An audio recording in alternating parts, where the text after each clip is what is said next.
So, I want to share with you a really practical way to improve your tarot reading skills. Something that's so obvious, it almost seems silly to be sharing a video on this, but it's so easy to overlook and it's so easy to get caught in bad habits.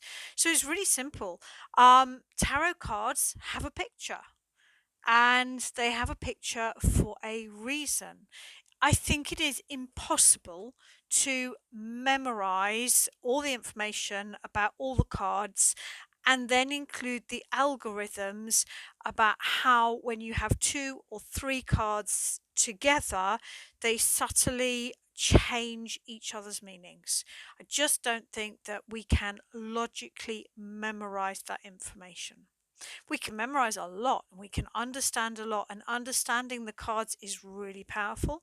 Leaving space for intuitive flashes is really powerful, but remembering to stop and look at the cards is equally important. And sometimes it's so simplistic and so obvious, it's easy to jump over it. And this was made really clear to me. It was quite a few years ago now, I think possibly 3 years ago. I was doing a year ahead reading. I was for myself. I was demonstrating it at a workshop, and one of the cards that, because it happens to all of us, we get to a card and we just think, hmm, can't get that. And the card that I couldn't get was the Ten of Wands. It was for the year ahead. This was the key card for February. And I remember, reading through the cards and getting to this card and going, hmm, can't see it. Now, at the time, my marriage was in a great deal of difficulties, and one of the students just leaned across, pointed at this card, and went, "Look, that's the month your husband moves out. There he is carrying all his stuff." And the strange thing is, she was absolutely right. That was exactly what that card meant. And since then, yes, it can mean overwork. Yes, it can mean overburdened. Yes, it can mean workaholic. Yes, it can mean writer's block. But the simplest meaning for this card is it's someone carrying a lot of stuff. And it has, I've seen it time and time again now, represent moving house. So, looking at the cards, being open to new meanings, and allowing your mind to be playful, I think, is really key. And when we start really looking at the cards, the first sort of pairing that I really dug deep in with this was the Four of Wands and the Five of Cups. Because there, in the Four of Wands, the card of happiness, joy, celebration, we have a very specific bridge, and the exact same bridge is in the card of the Five of Cups, which is usually associated with sadness and grief. And you don't need to memorize all of these little details. If when you put one card, two card, three cards down, you take the time to look at the symbolism between the cards. Look for the similarities, look for the differences, look to see, are the colours of the background the same or different? Is there sort of, how are the figures interacting? Really train yourself to stop and look. To me, it is very clear that with these two cards, sadness and grief, they are interjoined. I would argue that without sadness there cannot be grief, because grief is the loss of something loved.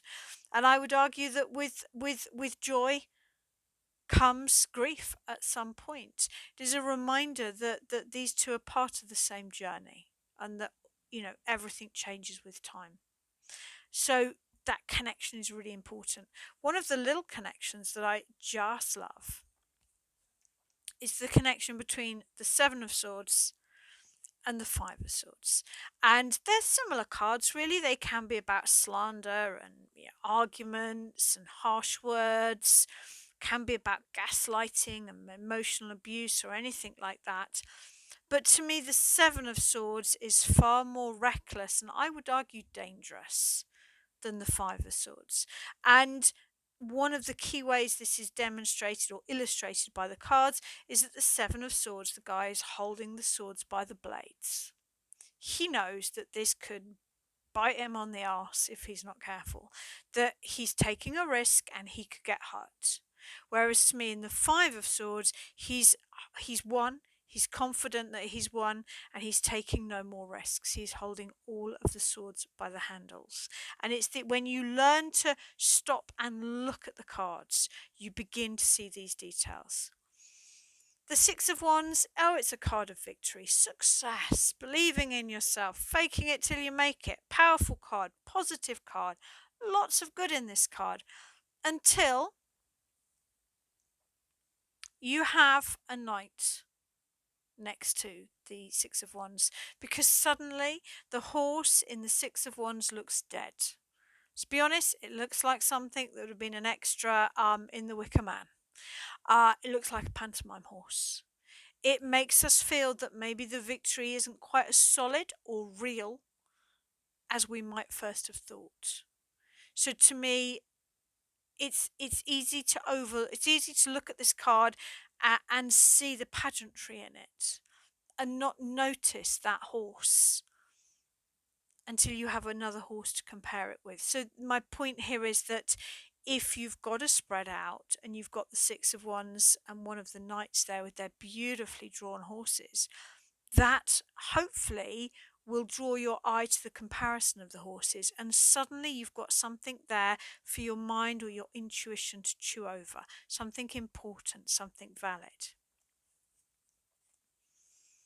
And it's all these key details that I think can add a real extra element to our reading, something more than our logical brain can ever hold. And I'm a bit of a geek, I'm very analytical. I love research, but this level of detail I can't hold in my mind. It has to come from looking at the cards. I love in the Seven and the Eight of Pentacles the fact that both of them have a pentacle on the ground. To me, it is a seed. It is a concept that both of these cards are about needing to invest energy, time, financial in the next stage. On their own, if you just got one or the other of these, then that Ace of Pentacle might not be quite so important. If you got both of them in a spread, if you got either of them with the Ace of Pentacles, goodness me, if you got both of these and the Ace of Pentacles, then suddenly the Ace of Pentacles meaning is so much more important. So it's about looking at these teeny tiny details and really creating, the meaning by finding the narrative or the silver thread between them. I spend hours reading cards. It is my job. I am a shaman as well. I'm a Norse shaman. I do work with the runes, though I don't tend to share that on YouTube as yet. There's quite a lot of stuff on my web page if runes interest you. But reading tarot and working with the runes is an enormous amount of my daily life, and yet I am still learning new things, and that's why I never get bored with tarot. I was teaching this concept recently on my Zoom class and looking at just pulling random cards and finding a symbol to connect the two cards, and I got the Magician and the Ten of Cups, and it took me a while to see it, but once I saw it, it was like, damn, that's good. Because to me, both the Magician and the Ten of Cups can be about manifesting, can be about magic. It can be about bringing your dreams into reality. And then we look at the Magician's pose, as above, so below, one hand up, one hand down. And suddenly I realize that we have a similar, I'm not saying it's the same, but we certainly have a similar pose here.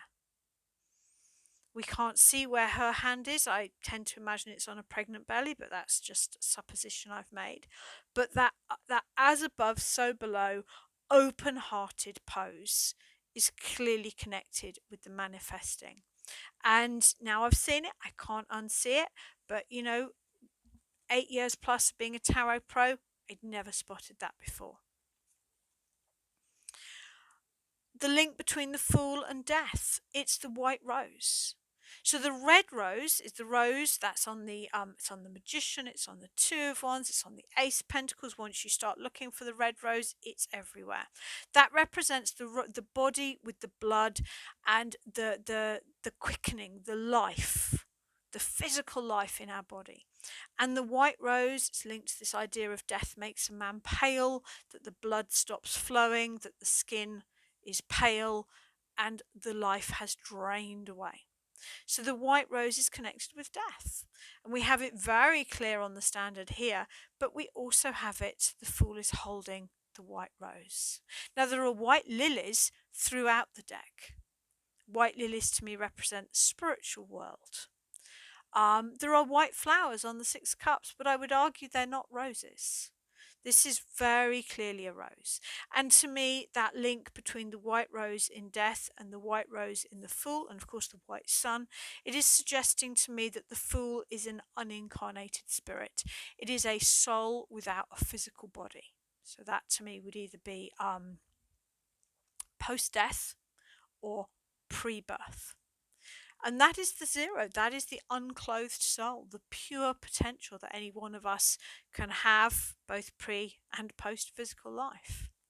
And so it may seem simple, it may seem obvious, but it's so easy to overlook. It's so easy when we lay a card down to like, oh, I've got a keyword, I've got a phrase or a knowledge of that card, and to start kind of piecing together a reading in almost like a pidgin English, using keywords to kind of bolt the cards together. And that is a part of the reading, I think. I think a good reading is grounded in a knowledge of the cards, in a psychic or intuitive flash when you look at the cards, but I think it has to come from looking at the cards. So whichever deck you're reading, just my honest advice for sheer practical skills is stop and look at the card before you think anything, before you say anything. Look at the card, notice the symbolism, allow your intuition to whisper, and then connect to your logical brain and piece the wisdom in to the image and the intuition. I had a bit of difficulties with my last video, technical difficulties. I know the Audible wasn't too good, so I am trying a new technique now. I'm hoping this is much clearer. My next video will be a bit longer and a bit more in depth, and looking at that old nutshell of how to understand what someone else is feeling. It's a reading I do an awful lot. It's a really powerful reading. It's quite hard to get right, but once you've got the technique, it's so powerful. So if you've watched all the way here, thank you very much. If you'd like to get a copy of my book, you can get it direct from me from my website. I sign it and I pop a little gift in as well. It is cheaper on Amazon. They've got a deal on at the moment. You can get an ebook on Amazon. And if you're outside of the UK, I do post across the world, but I have to reflect that in the prices. So if you're outside of the UK, it's cheaper to get it from Amazon, but you are still very welcome to order it from me.